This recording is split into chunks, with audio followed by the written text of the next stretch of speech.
There's our non-polar substance. Here's a variety of different products that are made: bubble hash, hash oil, wax, shatter, basic oils. They can do stuff like add it to a vacuum oven to purge off some more of the impurities, etc. They'll use isopropyl alcohol, high-end vodka, Everclear sometimes to make a tincture or a thin liquid that they'll put on bread or put in their tea, etc.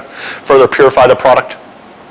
We just had it was one of the more recent slides I just put in there. So there was a fight that has been going on the last year and a half through the courts where they were trying to eliminate the use of concentrated cannabis hash from the Arizona Medical Marijuana Act.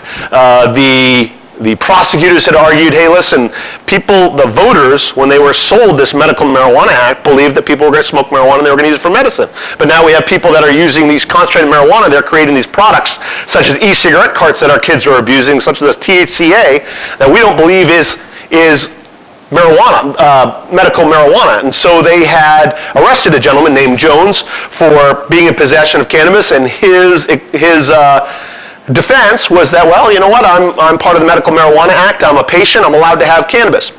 The Superior Court convicted him, the Appellate Court held up that conviction, but the Supreme Court, unfortunately, just ruled against it and said, no, well, we believe hash is part of the Medical Marijuana Act, so go ahead and use it if you have a valid card and you're staying within what is the rules of the Medical Marijuana Act, so we're going to live with concentrates and hash as a product that our medical marijuana card holders can have. So that's a recent ruling. What was nice about the court is they did show, so if you were curious about the Medical Marijuana Act, you're allowed to have 2.5 ounces of what they call medical marijuana every 14 days in your possession at any one time.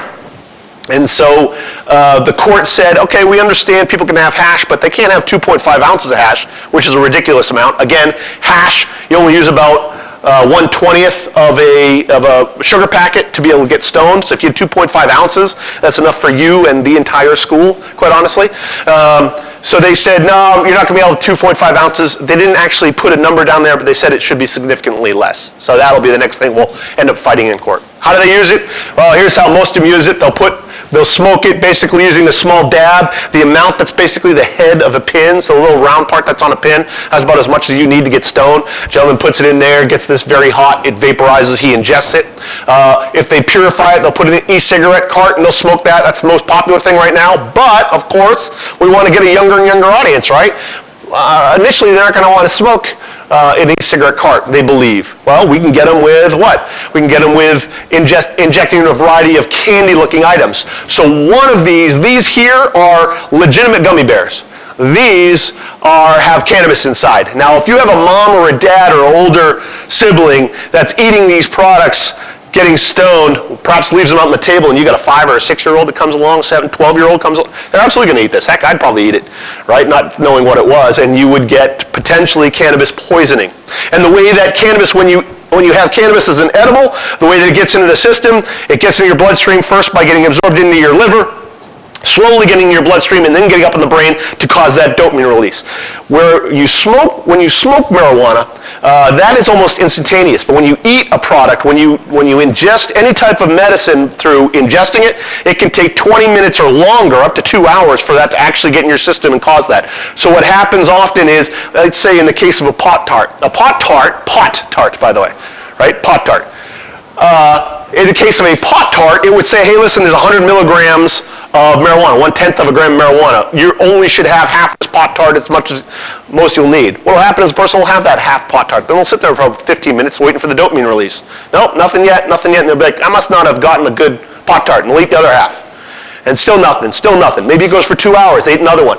That's when it all hits them at once. That's when they have those overdose effects and whatever else, psychotic episode, potentially in the case of an adolescent, causing them to have a break from reality that could be temporary or in many cases permanent.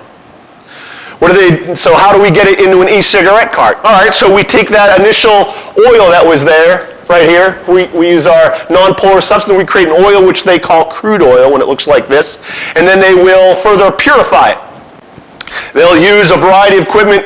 Again, I'm on the clandestine laboratory squad, so we find these all the time, this type of stuff going on in people's houses, in their garages, sometimes in warehouses and stuff like that. They will take the product, they'll mix it through some chemistry grade glassware, and they will start to make what they like to call the clear, or basically a very pure cannabis product that's over the 80% level right there.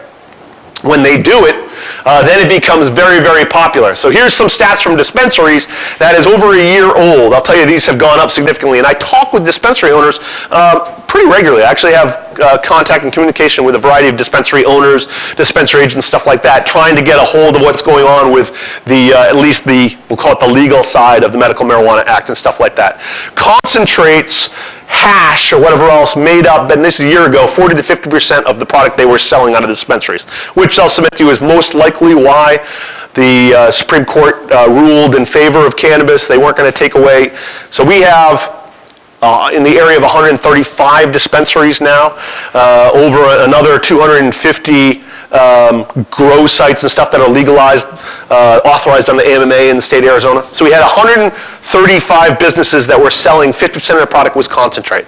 I was very doubtful that the Supreme Court was actually going to continue to rule against cannabis. It was almost sure that they were going to allow it, just simply because of the amount of money that's brought into these dispensaries. Now, I just talked to the dispensary owner that I met with 3 weeks ago. The latest dispensary they're opening is going to be in the Sun City area. They're planning on it being 80% cannabis products and 20% flower. Flower is going away. People aren't smoking flower anymore. They don't smoke plant material anymore. Why? Because there's a better product out there. It gets you higher. You can get addicted to it. It gets you higher quicker. You can keep it in e-cigarettes, easy to utilize, and it's more attractive. Smoking flower is not that attractive. It's going away. So smoking marijuana is actually being eased out, if you will. Smoking cannabis, smoking concentrate, smoking what is considered a narcotic under the state of Arizona is what the popular thing is now. How to make that clear? They're going to add hexane, acetic acid, dichloromethane, chloroform to it to try and take out all those odors, those colors, make it into a very pure product for our kids to consume inside our communities, stuff like that. They get rid of 95% of the plant material and make it into that clear product that they can then put inside. Basically, these is how they sold on social media, right? These are all cartridges.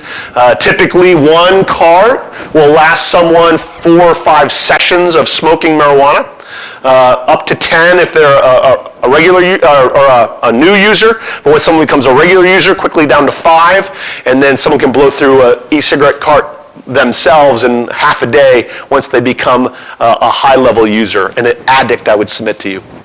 They load those. We'll see these loaded with them putting it into syringes, and then you load it into these. So now we're coming across cannabis that's in syringes. Not that they're going to slam it directly into their bloodstream like that, but we'll start to see kids run around with syringes. Once we start to normalize the use of drugs in a syringe, how hard is it for us to now move to normalizing other drugs that are in syringes? It's incredible. I talked a bit about how cannabinoid receptors work, chasing the next stronger high, and here it is. This is THC, crystal THC or THCA, the most potent form of cannabis that's out there, concentrated cannabis, and it comes out looking exactly like crystal methamphetamine. I've done investigations in methamphetamine laboratories for over 20 years, and the really good ones look exactly like this. The guys that are really manufacturing cannabis, manufacturing methamphetamine, glassing it, icing it up, we'll see the product looks exactly like this. If we normalize this for our teenagers or young kids to use, there's no stopping them when it comes to harder drugs. There's going to be no stopping them. Why are the dispensaries selling it if they would know that? And they absolutely know it, right? They know it. They're not stupid. Well, because currently they can sell it at $200 to $300 per gram. From the folks that are making it, here's a quote: "You're making a product that's 3 to 5 times the value of gold." And they make it out of plant material, right? You can grow marijuana plant. Marijuana is an easy plant to grow, quite honestly. It's a weed. To grow it well, it takes some knowledge. It takes some equipment and whatever else. But it is not expensive to grow, and you can produce it, a ton of it, in a very small area over a period of a year. You can produce quite a bit of it. And so it doesn't cost them not much to make a product that is then $200 to $300 per gram, 3 to 5 times the value of gold. Sell it to our kids, have it out in the community. So a lot of these studies that I've read were studies that were taking place between 2012 and 2014. A lot of the stats, I've got some newer ones that I added in there, and that all was before marijuana had up to a 34% potency, before cannabis distillates had 85% potency, and before crystalline hash. So we talk about 10% addiction, 20% for adolescents. I submit to you, it is most likely much higher, based on products exactly like this. So the argument, the latest, not the latest argument, the argument that's been going on forever is marijuana a gateway drug? Pro-marijuana people say it's absolutely not a gateway drug, but I'm sure any of you can, if anybody has talked to someone who's been addicted to a higher drug, I would guarantee that 95, if not 99% of the ones you've talked to have said the first drug they used was marijuana. Right? Can that possibly be a coincidence? Statistics show that people who are addicted to alcohol are 2 times more likely to become addicted to heroin or opiate. With marijuana, they're going to be 3 times more likely to be addicted to heroin and opiate. Is marijuana addictive? Psychology Today has a bunch of fantastic articles, actually, Psychology Today, on marijuana, its addiction, the issues it's having with adolescents, etc. I get a lot of my statistics and my information through items like Psychology Today, or go to different doctor websites, studies that are produced by hospitals, studies that are produced by colleges, Harvard, etc. So the latest data shows that the cannabinoid receptors and opioid receptors, again, that are inside the brain, they have a crosstalk, creating more desire to activate the opioid receptors. So when one part of your brain is causing that dopamine release based on cannabinoid use or whatever else, it has crosstalk to the opioid, makes it much easier for someone to move over and start using what? Heroin or different types of opioids. We could argue that the loosening of marijuana laws has a major impact on the amount of opiates available in the United States, in fact. So here's an argument you can have if you come across a pro-marijuana. How is another way that marijuana has facilitated the addiction rates of opiates and heroin in the United States? Well, back in 2008, we started legalizing marijuana. We took a large amount of the customer base away from our neighbors to the south. The cartels down there would do anything. They just want to make money. It's a cartel, right? It's not they're trying to do civic duty or anything like that. They want to make money. They were making a lot of money by producing marijuana in very large fields, hectares of fields, what they would call them, in a variety of areas in Mexico. Once they lost their customer base on a portion of that marijuana, all they did was cut those fields down and turn them into what? Poppy fields. What do poppies make? Poppies make opiates. Before 2008, only about 20% of our heroin came up through the southern border. Now it's 90%. Simply because, well, not simply because, there's a variety of reasons that occurred, but one of the reasons is certainly the cartels realized they weren't going to make that much money off of marijuana, cut those fields down, plant opiates, we'll just sell them heroin instead. 2008, the number of hectares in Mexico jumped from 6,900 to 15,000, and in 2015 it was at 30,000 hectares of opiates, of poppies, stuff that's going to make heroin so they can bring it in. That's why heroin is coming in mad amounts through our southern border. So the legalization movement turned marijuana literally into a gateway drug. Study conducted in 2007 reported that of adults aged 26 or older whom had first used marijuana before age 15, 62% to use on cocaine at least once, 54 illicitly used prescription drugs, 14% at least went on to use heroin. 90%, and that I would say is probably a low number, 90% of all heroin users report first having used marijuana. Does marijuana contribute to the people that are using harder and harder drugs? It absolutely does. You cannot argue with those statistics. How are younger kids starting to go and transition currently from marijuana to opiates? One of the things that the community of marijuana users are using social media that is becoming more and more popular is a trend starting to make lean, using basically promethazine with codeine syrup, mixing it into a drink, and ingesting it, selling it through social media, telling their friends that it's fantastic to try, etc. Lean scissor up purple dank. To create lean, basically, you just take codeine syrup, you mix it with a little bit of soda. A lot of times they'll put a cough drop in there. You'll see it with, for whatever reason, the trend is to put 2 2 styrofoam cups, and they drink that. Codeine, of course, being a strong opiate, begins to activate those opioid receptors. They start to chase that dopamine release, and then that is how they go down the road of becoming addicted to an opiate. One of the methods that they go down. Here's it being sold through Instagram to our children. How many of our kids don't have social media accounts? Don't pay attention to what's going on in Facebook. Don't pay attention to what's going on in Instagram and Snapchat. This stuff's all over the place in there. It's incredible. Got to be very careful of what our kids are being exposed to. Not only on the streets, on these signs, on these billboards that are being put up by Weed Maps and everybody else, but now through basic social media as they're looking on their smartphone or on the computer or whatever else. Codeine is what's known as an opiate drug, right? Frequently used as a cough suppressant, or because the drug is created as a liquid to drink. Users can easily lose track of how much of the active drug they've consumed, since the cough syrup is masked by pleasant or familiar flavors of soda and candy. So you've created a product that doesn't taste like medicine, it tastes like candy, and so they'll drink it and drink more of it, get that dopamine release. They find it very pleasurable. They sell it by the tons. We do investigations all the time, arrest people for selling codeine syrup, etc. This is the kind of thing we'll see. This is all from social media right here. Even low opiate abuse triggers the opiate receptors. That reward system, the dopamine release, can only be copied by another illicit use, and a little bit more each time due to the body's ability to adjust, right? This is what generally leads to increasing quantity and or potency through other illicit opiates.